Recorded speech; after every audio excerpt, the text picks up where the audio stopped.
Hello buddies, నా పేరు Sai Chand Chilukuri. Welcome to Minds Academy, మన అకాడమీ. సో ఈ రోజుటి ఇంపార్టెంట్ కరెంట్ టాపిక్స్ మనం డిస్కస్ చేసే ముందు మీరందరూ కూడా మైండ్స్ అకాడమీ యొక్క అప్లికేషన్ని ప్లే స్టోర్ నుంచి ఇన్స్టాల్ చేసి పెట్టుకోండి మీ మొబైల్ ఫోన్లో. ఎందుకోసం అంటే ఇందులో మనం డిస్కస్ చేయబోయేటువంటి పీడిఎఫ్ ఫైల్స్, కరెంట్ అఫైర్స్ యొక్క పీడిఎఫ్ ఫైల్స్ ఉంటాయి. అండ్ దాంతోపాటు గ్రూప్ 2 ఎగ్జామ్కి సంబంధించినటువంటి ఎంసీక్యూస్ కూడా మైండ్స్ అకాడమీ వారు అందరికీ కూడా ఫ్రీగా అవైలబుల్గా పెట్టారనమాట, అందుబాటులో పెట్టారు. సో మీరు వీటిని ఖచ్చితంగా ఉపయోగించుకోవాలి.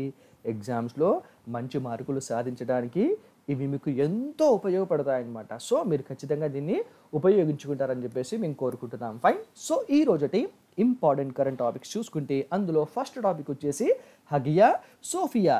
ఏంటి హగియా సోఫియా? ఇదేనా రోబోట్ పేరు అనుకుంటున్నారా? కాదండి. ఇది ఏంటి అంటే టర్కీలో ఉన్నటువంటి 6వ శతాబ్దానికి 6th సెంచరీకి చెందినటువంటి యునెస్కో వారి యొక్క వారసత్వ సంపదగా గుర్తింపు పొందినటువంటి కట్టడమే ఈ హగియా సోఫియా. మరి ఎందుకు ఇప్పుడు న్యూస్లో ఉంది అంటే దీన్ని తిరిగి మళ్ళీ సందర్శకుల కోసము, అంటే మన పర్యాటకుల కోసము తిరిగి దీన్ని సందర్శించడానికి ప్రారంభించడం అనేది జరిగిందనమాట. మరి దీని బ్యాక్గ్రౌండ్ ఏంటి, దీని హిస్టరీ ఏంటి అంటే దీన్ని ఈ హగియా సోఫియాని క్రీస్తు శకం 537వ సంవత్సరంలో నిర్మించడం జరిగిందనమాట. ఈ కట్టడాన్ని ఈస్టర్న్ రోమన్ ఎంపైర్, అంటే బైజాంటైన్ అనేటువంటి ఎంపైర్లో అతి పెద్ద చర్చిగా గుర్తింపు అనేటువంటిది ఆ టైంలో ఉండే. అయితే దీన్ని 1453లో హగియా సోఫియాను 1453వ సంవత్సరంలో ఒట్టోమాన్ మాస్క్యూగా, అంటే మస్జిద్గా మార్చడం జరిగిందనమాట. ఆ తరువాత దీన్ని సెక్యులర్గా మార్చి, అంటే 1935వ సంవత్సరం నుంచి మ్యూజియంగా, 1935 నుంచి మ్యూజియంగా మార్చడం జరిగిందనమాట. అయితే కొన్ని కారణాల వల్ల దీన్ని క్లోజ్ చేశారు, కానీ మళ్ళీ ఇప్పుడు 2020లో ఈ యొక్క మ్యూజియంని తిరిగి ఓపెన్ చేశారు సందర్శకుల కోసము, పర్యాటకుల కోసం అనమాట. ఇది ఎక్కడుంది? టర్కీలో ఉంది. ఎగ్జామినేషన్ పాయింట్ ఆఫ్ వ్యూలో చాలా చాలా ఇంపార్టెంట్. అయితే ఇక్కడ నోటును పెట్టాను చూడండి. ఏంటి అంటే ఆర్కిటెక్చర్లో పెను మార్పుల్ని తీసుకొచ్చినటువంటి కట్టడంగా ఈ యొక్క హగియా సోఫియాకు గుర్తింపు ఉంది. సో ఎగ్జామినేషన్ పాయింట్ ఆఫ్ వ్యూలో చాలా చాలా చాలా ఇంపార్టెంట్. ముఖ్యంగా యూపీఎస్సీలో కావచ్చు, ఏపీపీఎస్సీ గ్రూప్ 1, గ్రూప్ 2లో డెఫినెట్గా ఎంసీక్యూస్లో ఈ క్వశ్చన్ వచ్చేటువంటి అవకాశం అయితే ఉంటుంది. ప్రిలిమ్స్లో మీరు ఖచ్చితంగా గుర్తుంచుకోవాలి. బ్యాక్గ్రౌండ్ని కూడా మీరు నోట్స్ ప్రిపేర్ చేసి పెట్టుకోండి దీని గురించి. ఫైన్. నెక్స్ట్ టాపిక్ చూద్దాం. 4th గ్లోబల్ ఆయుర్వేదిక్ ఫెస్టివల్, 4వ గ్లోబల్ ఆయుర్వేదిక్ ఫెస్టివల్ని కండక్ట్ చేయబోతున్నారు. ఎక్కడ అంటే కొచ్చి, మన కేరళ రాష్ట్రంలోనే 4వ గ్లోబల్ ఆయుర్వేదిక్ ఫెస్టివల్ని నిర్వహిస్తున్నారనమాట. సో దీని యొక్క థీమ్ ఏంటి అంటే Ayurveda medical tourism actualizing India's credibility అనేటువంటి థీమ్ తోటి ఈ యొక్క 4వ గ్లోబల్ ఆయుర్వేదిక్ ఫెస్టివల్ని కండక్ట్ చేస్తున్నారనమాట. అయితే ఇప్పుడు యొక్క ప్రోగ్రామ్ని, ఉత్సవాన్ని ఇప్పటి వరకు ప్రపంచంలో జరిగిన అన్ని ఆయుర్వేద ఉత్సవాల కంటే కూడా పెద్ద ఎత్తున చాలా గ్రాండ్గా దీన్ని నిర్వహించబోతున్నారు. ఎక్కడ? కొచ్చిలో అనమాట. సో ఇక ఇది దానికి చెందినటువంటి logo. Fine. Examination point of వ్యూలో ఇంపార్టెంట్. నెక్స్ట్, దేశంలోనే తొలి కార్గో ఎక్స్ప్రెస్. ఏంటి కార్గో ఎక్స్ప్రెస్ అంటే సరుకుల్ని రవాణా చేసేటువంటిది అనమాట. సో జనరల్గా మనకు గూడ్స్ ట్రైన్స్ అంటే ఏంటండి, ఎప్పుడైనా కూడా ప్యాసింజర్ ట్రైన్స్ కానీ, ఎక్స్ప్రెస్లు కానీ, సూపర్ ఫాస్ట్ ఎక్స్ప్రెస్లు కానీ అవి వెళ్తున్నప్పుడు ఈ గూడ్స్ ట్రైన్స్ని ఎక్కడ పడితే అక్కడే ఆపేస్తూ ఉంటారనమాట. ఎందుకంటే ఈ యొక్క ప్రయాణికుల్ని తీసుకువెళ్ళేటువంటి ఈ యొక్క ట్రైన్స్కి త్వరగా అవి వాటి యొక్క డెస్టినేషన్ని చేరుకోవడం కోసం. అయితే ఇప్పుడు ఈ కార్గోలో కూడా ఎక్స్ప్రెస్ని తీసుకొని వస్తున్నారనమాట. ఎందుకు అంటే ఇప్పుడు ఉన్నటువంటి రద్దీకి అనుగుణంగా ఈ యొక్క ట్రైన్స్ని ఎక్కడికక్కడ ఆపేస్తున్నప్పటికీ ప్రజెంట్ ఏంటంటే కరోనా వల్ల అన్ని ట్రాన్స్పోర్టేషన్స్ అనేటువంటివి దెబ్బతిన్నాయి. దాంతోపాటు సరుకుల యొక్క బట్వాడా రవాణా అనేటువంటిది సరిగా జరగట్లేదన్నమాట. సో ఈ టైంలో అనుకున్న విధంగా సరుకుల్ని రవాణా చేసేటందుకు కార్గో ఎక్స్ప్రెస్ని ప్రయోగపూర్వకంగా ఒకసారి పరిశీలించాలని చెప్పేసి దక్షిణ మధ్య రైల్వే, సౌత్ సెంట్రల్ రైల్వే మన దేశంలోనే మొట్టమొదటిసారిగా ఒక 6 months పాటు ప్రయోగాత్మకంగా ఈ యొక్క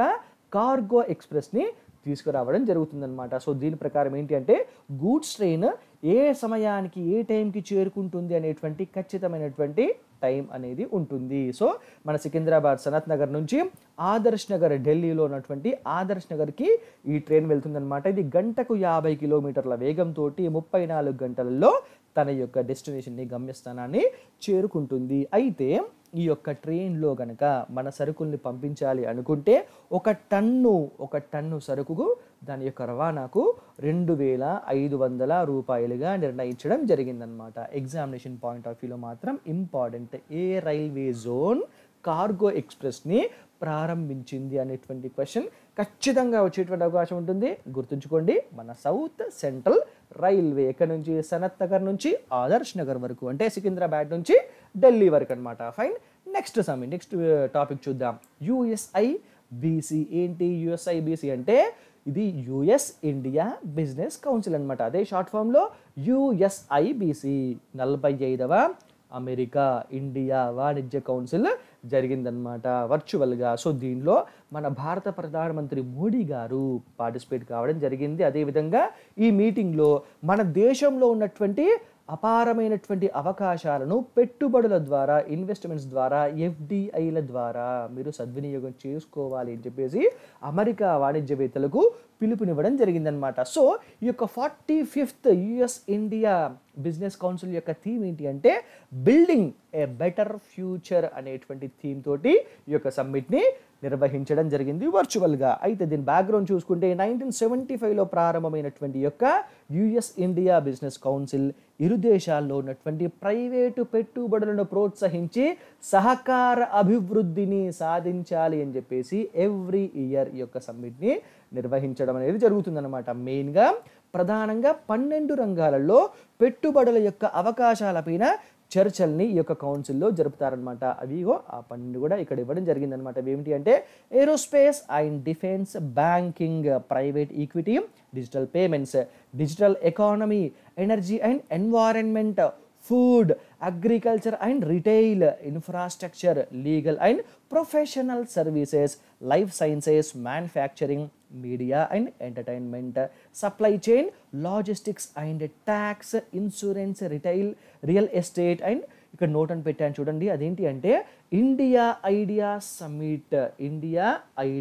సమ్మిట్ అనేటువంటి ఇంకొక సమ్మిట్ని యుఎస్ ఛాంబర్ ఆఫ్ కామర్స్తో జరిగేటువంటి వర్చువల్ సమ్మిట్ ఎప్పుడంటే ఈ యొక్క జూలై 22న జరిగిందనమాట. సో దీంట్లో భారత విదేశాంగ శాఖ మధ్య అమెరికా సెక్రటరీ ఆఫ్ స్టేట్ల మధ్య జరిగిందనమాట. సో ఎగ్జామినేషన్ పాయింట్ ఆఫ్ వ్యూలో చాలా చాలా ఇంపార్టెంట్. మెయిన్గా 12 రంగాలలో పెట్టుబడులపైన ఈ యొక్క USIBC సమ్మిట్ అనేది జరిగింది. ఇయర్ ఎన్నో సమ్మిట్ ఇది? 45th. ఎప్పుడు స్టార్ట్ అయింది? 1975లో.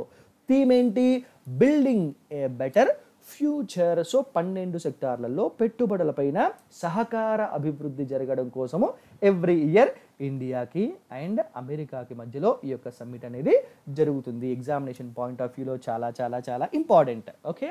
నెక్స్ట్ ISL ఏంటి అంటే ఇండియన్ సూపర్ లీగ్ ఫుట్బాల్ టోర్నీకి Premier League, LaLiga, Bundesliga లాంటి ప్రతిష్టాత్మక లీగ్లు ఉన్నటువంటి ప్రపంచ లీగ్స్ ఫోరం, వరల్డ్ లీగ్స్ ఫోరంలో చోటు దక్కడం అనేది జరిగిందనమాట మన ఇండియాకు చెందినటువంటి ఇండియన్ సూపర్ లీగ్ ఫుట్బాల్ టోర్నీకి. అయితే దక్షిణాసియా నుంచి, సౌత్ ఏషియా నుంచి యొక్క అవకాశాన్ని అంటే వరల్డ్ లీగ్స్ ఫోరంలో చోటును దక్కించుకున్నటువంటి తొలి లీగ్గా ISL నిలవడం జరిగింది. ఎగ్జామినేషన్ పాయింట్ ఆఫ్ వ్యూలో చాలా చాలా ఇంపార్టెంట్. చూసుకోండి.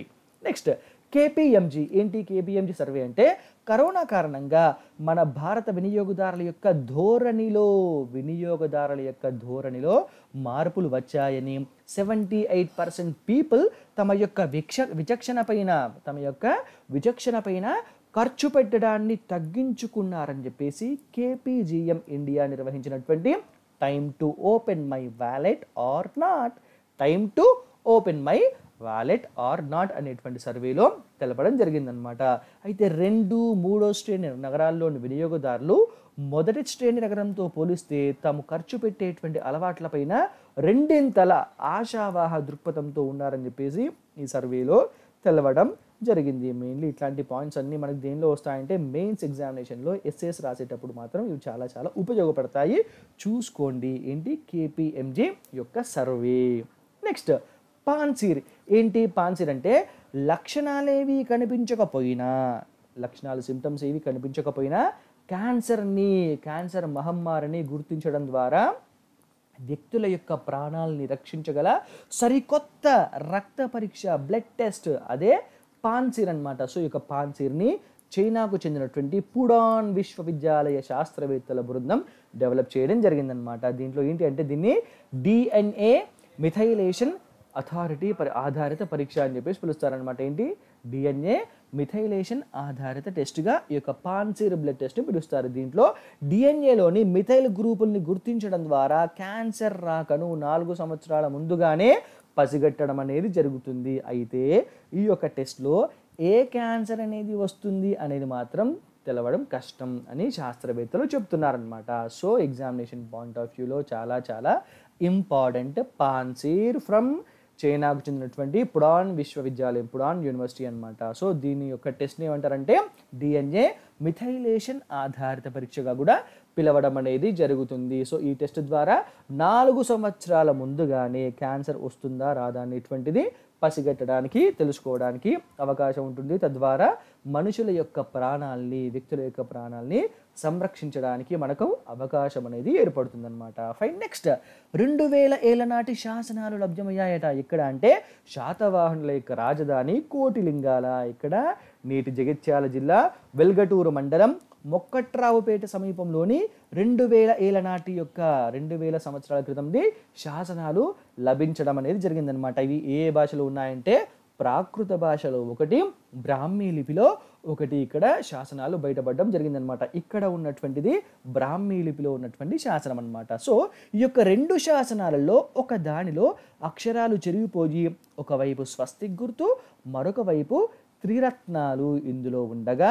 మరొక శాసనంలో మణికరస సామిరేవస, మణికరస సామిరేవస ధమథానం శివప కరితస వాపి, మణికరస సామిరేవస ధమథానం శివపకరిత సవాపి అనేటువంటిది లిఖించి ఉండడం జరిగిందనమాట. సో దీని యొక్క మీనింగ్ తెలుగులో ఏంటి అంటే వజ్రాల వ్యాపారి సామిరేవుని యొక్క ఆదేశంతో శివప అనేటువంటి వ్యక్తి ఆ ధర్మస్థలంలో బావిని తవ్వించాడు అనేటువంటిది మీనింగ్ ఈ యొక్క శాసనంలో రాసి ఉందన్నమాట. సో మణికరస అంటే వజ్రాల వ్యాపారి అని చెప్పేసి అర్థము. ఎగ్జామినేషన్ పాయింట్ ఆఫ్ వ్యూలో చాలా చాలా ఇంపార్టెంట్, చూసుకోండి. ఫైన్.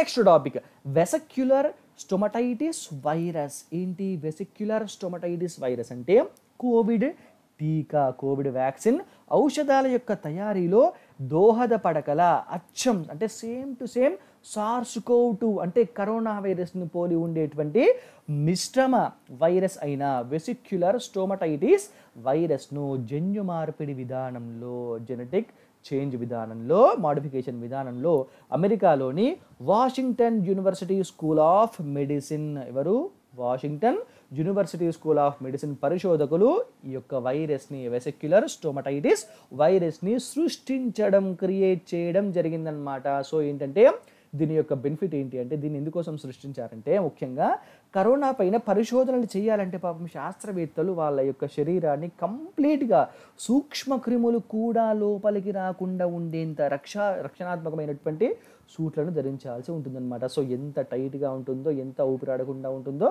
ఒక్కసారి మీరు అర్థం చేసుకోండి. సో ఇంత కఠినమైనటువంటి పరిస్థితులలో వాళ్ళు ఈ యొక్క కరోనా వైరస్ పైన దానికి వ్యాక్సిన్ని కనుక్కోవడానికి, మెడిసిన్ని కనుక్కోవడానికి వీళ్ళు పరిశోధనలు చేస్తున్నారు. సో ఇంత కఠినంగా ఉంది కాబట్టే ప్రపంచవ్యాప్తంగా దీనిపైన పరిశోధనలు చాలా తక్కువగా జరుగుతున్నాయి. అయితే ఈ యొక్క కరోనా వల్ల ఆర్థిక వ్యవస్థలు విపరీతంగా కుప్పకూలిపోయి ఉన్నటువంటి ఈ పరిస్థితులలో చాలా త్వరగా వ్యాక్సిన్ తీసుకురావాల్సినటువంటి ఆవశ్యకత అయితే ఉంది కదా. సో ఆరోగ్యపరంగా కావచ్చు, ఆర్థిక పరంగా కావచ్చు. సో ప్రపంచం మొత్తం కూడా చాలా తీవ్రంగా నష్టపోతున్నటువంటి ఈ టైంలో అచ్చంగా కరోనా వైరస్ని అంటే SARS-CoV-2ని పోలి ఉండేటువంటి ఈ యొక్క VSVని, వెసిక్యులర్ స్టోమటైటిస్ వైరస్ని సృష్టించడం జరిగిందనమాట. ఎందుకోసము అంటే ఈ యొక్క వైరస్ని కోవిడ్ వైరస్గా రూపాంతరం చెందించి, కానీ కోవిడ్ వైరస్గా, కరోనా వైరస్గా దీన్ని మార్చినప్పటికీ ఇది కోవిడ్లా ప్రమాదకారి కాదనమాట. ఇది కేవలం పశువులకు మాత్రమే సోకుతుంది. అయితే మనుషులకు సోకినప్పటికీ కూడా చాలా అరుదుగా సోకేటువంటి ఈ వైరస్ వల్ల మనుషులకు చాలా రేర్ కండిషన్స్లో, రేర్ సిచ్యువేషన్స్లో సోకేటువంటి వైరస్ వల్ల ఏంటంటే ఫ్లూ లాంటి స్వల్ప స్థాయి అనారోగ్య సమస్యలు మాత్రమే వస్తాయన్నమాట. సో దీనివల్ల మనుషుల యొక్క ప్రాణానికి ఖచ్చితంగా ఎటువంటి ముప్పు లేదు. అందుకోసం అని చెప్పేసి ఈ యొక్క విఎస్వి వెసిక్యులర్ స్టోమటైటిస్ వైరస్ని సృష్టించడం జరిగిందనమాట. సో ఏం చేస్తారంటే ఈ వైరస్ని కరోనా వైరస్ని కంట్రోల్ చేయడం కోసం చేసేటువంటి పరీక్షలు మొత్తం కూడా ఈ యొక్క విఎస్వి వైరస్ పైన ప్రయోగాలు చేసి కరోనాకు వ్యాక్సిన్ని అండ్ మెడిసిన్ని శాస్త్రవేత్తలు త్వరితగతిన తయారు చేయడానికి, రూపొందించడానికి, అభివృద్ధి చేయడానికి కృషి చేస్తూ ఉంటారనమాట. ఇది ఇక్కడ నోటును పెట్టాను చూడండి. అదేంటి అంటే ఇతర కణాల్లోకి ప్రవేశించేందుకు విఎస్వి ఉపయోగించుకునే ఉపరితల ప్రోటీన్కి కారణమయ్యే జన్యువుల్ని తొలగించేసి SARS-CoV-2లో ఉండేటువంటి స్పైక్ ప్రోటీన్ వివిధ కొమ్ములా ఉంటాయి కదా. సో ఇక స్పైక్ ప్రోటీన్ కారక జన్యువుని దాని స్థానంలో ప్రవేశపెట్టడం జరిగిందనమాట. ఏంటి ఇతర కణాల్లోకి ప్రవేశించడానికి విఎస్వి ఉపయోగించుకునేటువంటి ఉపరితల ప్రోటీన్ స్థానంలో ఈ యొక్క స్పైక్ ప్రోటీన్ కారక జన్యువును ప్రవేశపెట్టడం జరిగింది. దాంతో ఇది విఎస్వి SARS-CoV-2 వెసిక్యులర్ స్టోమటైటిస్ వైరస్ SARS-CoV-2గా అనేటువంటి ఒక మిశ్రమ వైరస్గా రూపాంతరం చెందడం, ఆవిర్భవించడం జరిగిందనమాట. ఇది కరోనా వైరస్ మాదిరిగానే కణాలను లక్ష్యంగా చేసుకుంటుంది. కణాల్లోకి చొచ్చుకెళ్ళాక తీవ్ర స్థాయి వ్యాధిని కలగజేసేటువంటి జన్యువులు మాత్రం ఈ యొక్క వైరస్లో ఉండవు. కాబట్టి ఇది ఎప్పుడైతే కణాలని టార్గెట్ చేసుకొని అటాక్ చేస్తుందో, సో ఆ యొక్క కణాల నుంచి వచ్చేటువంటి యాంటీబాడీస్ ఏవైతే ఉన్నాయో ఈ వైరస్ని నిర్మూలించడానికి వీళ్ళ యొక్క పరిశోధన అనేటువంటి దోహదపడతాయి. సో ఆ విధంగా యాంటీబాడీస్ని, యాంటీవైరల్ డ్రగ్ని, దాంతోపాటు ఈ యొక్క వ్యాక్సిన్ని, మెడిసిన్ని తయారు చేయడానికి ఈ యొక్క టెస్ట్ ఏంటి ఈ యొక్క విఎస్వి తోటి చేసేటువంటి పరిశోధనలు చాలా చాలా ఉపయోగపడతాయని చెప్పేసి Washington University School of Medicine పరిశోధకులు చెప్పడం జరిగిందనమాట. ఎగ్జామినేషన్ పాయింట్ ఆఫ్ వ్యూలో చాలా చాలా ఇంపార్టెంట్, చూసుకోండి. ఎందుకంటే ఒక్క మార్కు కూడా మన లైఫ్ని, మన ఫ్యూచర్ని కంప్లీట్గా చేంజ్ చేసి పడేస్తుంది. So be careful. Okay, next అగ్రదేశాల దౌత్య యుద్ధం. ఏంటి అగ్రదేశాల యొక్క దౌత్య యుద్ధం అంటే అమెరికా చైనాల మధ్య జరుగుతున్నటువంటి విభేదాలు తీవ్ర స్థాయికి చేరుతున్నాయన్నమాట. సో అమెరికాలోని హ్యూస్టన్లో ఉన్నటువంటి చైనా కాన్సులేట్ జనరల్ని మూసివేసేయాలి బాబు, మీరు ఇక పెట్టబెడ సర్దుకోవాలని చెప్పేసి ట్రంప్ ఆదేశించడం జరిగిందనమాట. అయితే ఎందుకోసం అంటే గూఢచర్య కార్యకలాపాలకు పాల్పడుతుందనేటువంటి ఆరోపణలతోటి, అదేవిధంగా అమెరికాలో మేధో సంపత్తిని, ప్రైవేటు సమాచారాన్ని కాపాడుకోవడానికి, సో హ్యాకింగ్ నుంచి మేము రక్షణ పొందడానికి, మేము ప్రొటెస్ట్ చేసుకోవడానికి మేము ఈ నిర్ణయాన్ని తీసుకున్నాము, ప్రొటెక్ట్ చేసుకోవడం కోసం అని చెప్పేసి అమెరికన్ ప్రభుత్వం తేల్చి చెప్పిందనమాట. అయితే చైనా మాత్రం దీన్ని చాలా తీవ్రంగా ఖండించింది. మేము దీనికి ఖచ్చితంగా కౌంటర్ ఇస్తాము, బదులు తీర్చుకుందామని చెప్పేసి అంటుంది. కానీ చూద్దాం వాళ్ళు ఏం చేస్తారు. అయితే ఈ కాన్సులేట్ మూసివేత నిర్ణయం తీసుకున్న కాసేపటికే చైనా కాన్సులేట్లో మంటలు అనేటువంటివి చెలరేగడం జరిగింది. అయితే ఈ విధంగా మంటలు చెలరేగినప్పటికీ అక్కడికి పోలీసులను మాత్రము ఈ యొక్క కాన్సులేట్ ఆఫీసర్స్ లోపలికి రానియలేదన్నమాట. అయితే ఈ యొక్క కార్యాలయం యొక్క ఆవరణ లోపట, ఇక్కడ చైనా కాన్సులేట్ యొక్క కార్యాలయం ఆవరణ లోపట చైనా ప్రతినిధులు డాక్యుమెంట్లని తగలబెట్టడంతో మంటలు చెలరేగాయని చెప్పేసి పోలీసులు చెప్తున్నారు. వీటిని ఆపడానికి ఫైర్ ఇంజన్స్ని కానీ అండ్ పోలీసులని కూడా వీళ్ళు అలో చేయలేదు. ఇక్కడ నోటును పెట్టాను చూడండి. అదేంటి అంటే అమెరికా చైనా మధ్య కోవిడ్ వ్యాక్సిన్ అధ్యయనాల హ్యాకింగ్ చిచ్చు కాన్సులేట్ మూతకు దారి తీసినట్లుగా విశ్లేషకులు చెబుతున్నారనమాట. సో మెయిన్ రీజన్ ఇది అని చెప్పేసి విశ్లేషకులు, అనలిస్టులు చెప్పడం జరుగుతుందన్నమాట. ఏంటి అమెరికా చైనా మధ్య ఉన్నటువంటి ఇప్పుడు ఈ కోవిడ్ వ్యాక్సిన్ కోసము ఈ యొక్క రీసెర్చెస్ జరుగుతున్నాయి కదా. సో దీన్ని హ్యాక్ చేస్తున్నారు చైనా వాళ్ళు అని చెప్పేసి అమెరికా ఆరోపించింది కదా. సో దీనిలో భాగంగానే ఈ యొక్క కాన్సులేట్ మూతకు ఈ యొక్క పరిణామాలు దారి తీసాయని చెప్పేసి విశ్లేషకులు చెప్పడం జరుగుతుంది. మేబీ ఐఆర్ టాపిక్లో ఎస్ఏ రాసే టైంలో ఎగ్జామినేషన్ పాయింట్ ఆఫ్ వ్యూలో చాలా చాలా ఇంపార్టెంట్, మెయిన్లీ ఇన్ మెయిన్స్ అన్నమాట. ఫైన్, చూసుకోండి. నెక్స్ట్ ఇంట్లోనే వైరస్ ముప్పు. ఏంటి ఇంట్లోనే వైరస్ ముప్పు అంటే ఇంట్లో కుటుంబ సభ్యులు ఒకరి నుండి మరొకరికి కరోనా వైరస్ సోకడం అనేది అధికంగా జరుగుతుందని, ఇంట్లోనే కుటుంబ సభ్యులలో ఒకరి నుంచి మరొకరికి కరోనా వైరస్ సోకడం అధికంగా జరుగుతుందని, వైరస్ సోకిన ప్రతి 10 మందిలో ఒకరికి కుటుంబ సభ్యుల నుంచి సోకినట్లుగా, సో వైరస్ అటాక్ అయినటువంటి ప్రతి 10 మందిలో ఒకరికి కుటుంబ సభ్యుల నుంచి సోకినట్టుగా దక్షిణ కొరియా నిర్వహించినటువంటి ఒక సర్వేలో తెలవటం జరిగింది. అయితే ఈ అధ్యయన ఫలితాలను అమెరికాలోని CDC అంటే central disease control and prevention ఇది ప్రచురించడం జరిగిందనమాట. సో ఇది ప్రచురించడం వల్ల దీనికి ప్రాధాన్యత అనేటువంటిది, ఇంపార్టెన్స్ అనేటువంటిది ఏర్పడటం జరిగింది. అయితే ఈ విధంగా కుటుంబ సభ్యుల ద్వారా వైరస్ సోకిన వారు అత్యధికులు ఎవరున్నారంటే టీనేజ్ వాళ్ళు ఉన్నారు, అండ్ 60 సంవత్సరాల పైబడ్డటువంటి వాళ్ళు కూడా ఉన్నారు అత్యధికంగా అని చెప్పేసి ఈ యొక్క సౌత్ కొరియా నిర్వహించినటువంటి సర్వేలో తెలవడం జరిగిందనమాట. ఇక్కడ ఇంకోటి ఇంపార్టెంట్ పాయింట్ ఏంటంటే 9 సంవత్సరాల కంటే 9 ఇయర్స్ కంటే తక్కువ వయసు ఉన్నటువంటి వారికి వైరస్ సోకడం అత్యంత అరుదుగా జరిగిందని చెప్పేసి తమ అధ్యయనంలో తెలిసింది అని ఎవరు చెప్తున్నారు? సౌత్ కొరియా నిర్వహించినటువంటి సర్వేలో తెలవడం జరిగింది. దీన్ని ఎవరు ప్రచురించారు? అమెరికాలో ఉన్నటువంటి central disease control and prevention CDC ప్రచురించడం జరిగింది. ఓకే, నెక్స్ట్ 24% మంది రాజ్యసభ సభ్యులపైన క్రిమినల్ కేసులు ఉన్నాయి అని చెప్పేసి ఒక సర్వేలో తెలవడం జరిగింది. అదేంటి అంటే అసోసియేషన్ ఆఫ్ డెమోక్రటిక్ రిఫార్మ్స్ చేసినటువంటి ఒక సర్వే. ఆ సంస్థ చేసినటువంటి సర్వే ద్వారా ఏంటంటే 24% మంది 24% రాజ్యసభ ఎంపీస్ పైన క్రిమినల్ కేసులు ఉన్నాయన్నమాట. ఇది ఏ విధంగా తెలుసుకుంది అంటే నామినేషన్ల టైంలో వీళ్ళు సమర్పించినటువంటి అఫిడవిట్ల ఆధారంగా రాజ్యసభకు ప్రస్తుతం ప్రాతినిధ్యం వహిస్తున్నటువంటి ప్రజెంట్ ఎవరైతే ఉన్నారో ప్రాతినిధ్యం వహిస్తున్న వాళ్ళ సభ్యులలో 24% ఎంపీస్ వాళ్ళపైన క్రిమినల్ కేసులు ఉన్నాయన్నట్టుగా అసోసియేషన్ ఆఫ్ డెమోక్రటిక్ రిఫార్మ్స్ సంస్థ చెప్పడం జరిగిందనమాట. దీనిలో ఉన్నటువంటి కీ పాయింట్స్ ఏంటి అంటే ఆర్జేడీ ఎంపీల్లో 80%, ఆప్ శివసేన ఎంపీలలో 67%, వైఎస్ఆర్సీపీ, ఎన్సీపీ, సిపిఎం ఎంపీలలో 50% చొప్పున క్రిమినల్ కేసులు ఉన్నాయని చెప్పేసి, అంటే ఈ యొక్క ఎంపీలలో 50% సభ్యులలో క్రిమినల్ కేసులు ఉన్నటువంటి సభ్యులు ఉన్నారని చెప్పేసి ఈ యొక్క ADR సంస్థ చెప్తుందన్నమాట. అత్యధికంగా ఇందులో ఆర్జీడే పార్టీకి చెందినటువంటి ఎంపీలలో 80% ఎంపీస్ వాళ్ళపైన క్రిమినల్ కేసులు ఉన్నాయి. నెక్స్ట్ మధ్యప్రదేశ్ మన ఎంపీల్లో బీజేపీలోనేమో 90%,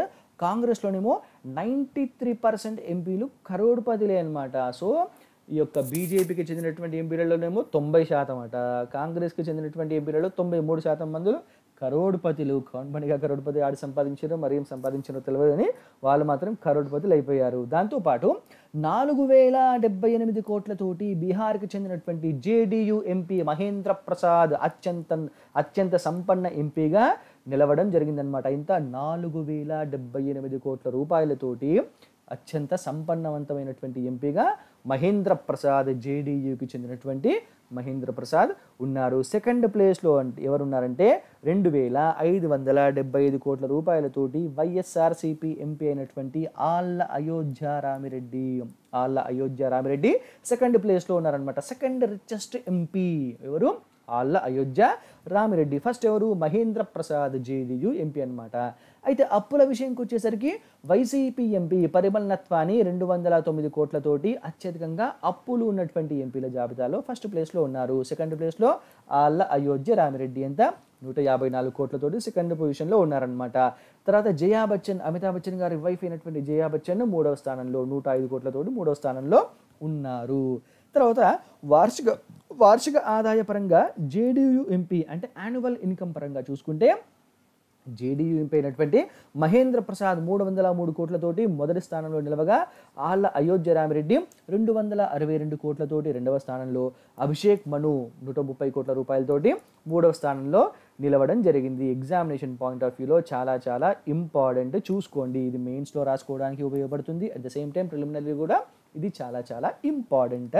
కంపల్సరీ నోట్స్ ప్రిపేర్ చేసి పెట్టుకోండి. నెక్స్ట్ బంగారం 10 గ్రాములు 50,000 రూపాయలు దాటిపోయినాయండి. అసలే శ్రావణ మాసం లగ్గాలు ఉంటాయి, మరి ఎట్లయితుందో పాపం.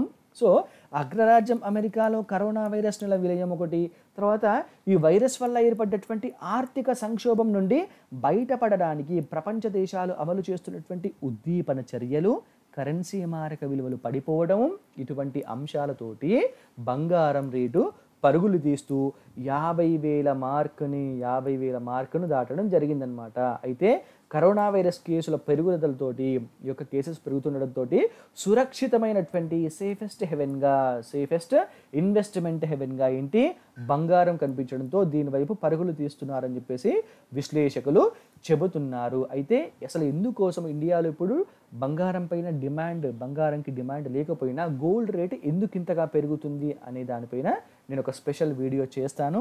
ఆ వీడియో చేసి నేను మీకు త్వరలోనే ఓ 2-3 డేస్లో అప్లోడ్ చేస్తాను. దీనిపైన మీకు డీటెయిల్డ్ ఇన్ఫర్మేషన్ తోటి. ఓకే, నెక్స్ట్ డిప్యూటీ సీఎంగా ధర్మాన కృష్ణదాస్. ఎక్కడ అంటే ఆంధ్రప్రదేశ్కి డిప్యూటీ సీఎంగా ధర్మాన కృష్ణప్రసాద్ గారు బాధ్యతల్ని చేపట్టడం జరిగిందనమాట. వీరితో పాటు చెల్లిబోయిన వేణుగోపాలకృష్ణ, సీది అప్పలరాజు గారు నూతన మంత్రులుగా క్యాబినెట్లో ప్రవేశించడం జరిగింది. సో ఆంధ్రప్రదేశ్లో మంత్రివర్గ విస్తరణలో భాగంగా మరొక ఇద్దరు ఎమ్మెల్యేలు మంత్రులుగా ప్రమాణ స్వీకారం చేశారనమాట. సో కొత్త మంత్రుల యొక్క శాఖలు ఏ విధంగా ఉన్నాయంటే చెల్లుబోయిన వేణుగోపాలకృష్ణ గారేమో బీసీ సంక్షేమము, సీదిరి అప్పలరాజు గారేమో పశుసంవర్ధక పాడి పరిశ్రమాభివృద్ధి, తర్వాత మత్స్యశాఖ. సో అగ్రికల్చర్కి సంబంధించి ముఖ్యంగా పశుసంవర్ధక పాడి పరిశ్రమ అభివృద్ధి మత్స్యశాఖల్ని సీదిరి అప్పలరాజు గారికి ఇవ్వడం జరిగింది. సో అదేవిధంగా ఇప్పటివరకు ఉన్నటువంటి మంత్రులలో ధర్మాన కృష్ణదాస్ గారికి పదోన్నతి వచ్చింది. ఏ విధంగా ఆయన డిప్యూటీ సీఎం అయ్యారనమాట. దాంతోపాటు రెవెన్యూ శాఖ, స్టాంపులు, రిజిస్ట్రేషన్ శాఖకు ఆయన మంత్రిగా ఉన్నారు. వీరితో పాటు శంకర నారాయణ గారి యొక్క ఆ యొక్క శాఖ మారడం జరిగిందనమాట. శంకర నారాయణ గారిది ఇప్పుడు ఏంటి రోడ్లు భవనాల శాఖ మంత్రిగా శంకర నారాయణ గారు ఉన్నారు. సో ఎగ్జామినేషన్ పాయింట్ ఆఫ్ వ్యూలో ఇంపార్టెంట్ చూసుకోండి. ఇవి ఈ రోజుకి చెందినటువంటి ఇంపార్టెంట్ కరెంట్ అఫైర్స్. సో ఈ కరెంట్ అఫైర్స్ యొక్క పీడిఎఫ్ ఫైల్స్ మీకు కావాలి, నాకు తెలుసు. సో ఈ యొక్క పీడిఎఫ్ ఫైల్స్ మీకు కావాలి అంటే మీరు మాత్రం ఖచ్చితంగా మైండ్స్ అకాడమీ అప్లికేషన్ని ప్లేస్టోర్ నుంచి ఇన్స్టాల్ చేసి పెట్టుకోండి మీ మొబైల్ ఫోన్లో. ఇందులో ఉన్నటువంటి పీడిఎఫ్ ఫైల్స్ని డౌన్లోడ్ చేసుకోవచ్చు, చక్కగా చదువుకోవచ్చు. దాంతోపాటు మైండ్స్ అకాడమీకి టెలిగ్రామ్ ఛానల్ కూడా ఉంది. సో ఈ టెలిగ్రామ్ ఛానల్లో మీరు మెంబర్ అవ్వండి, ఎప్పటికప్పుడు అప్డేట్స్ పొందుతూ ఉండండి. వీటితో పాటు మీరు ఇప్పుడు చూస్తున్నటువంటి యూట్యూబ్ ఛానల్ ఏదైతే ఉందో మైండ్స్ అకాడమీ యూట్యూబ్ ఛానల్, దీన్ని మీరు సబ్స్క్రైబ్ చేసుకోండి. మేము పెడుతున్నటువంటి ఎప్పటికప్పుడు వీడియోస్ మీరు ఫాలో అవుతూ చూసుకుంటూ నోట్స్ని ప్రిపేర్ చేసుకుంటూ ఎగ్జామ్స్లో మంచి మార్కులు సాధించాలని చెప్పేసి మైండ్స్ అకాడమీ తరపున మేమందరం కూడా కోరుకుంటున్నాం. All the very best. Thank you so much.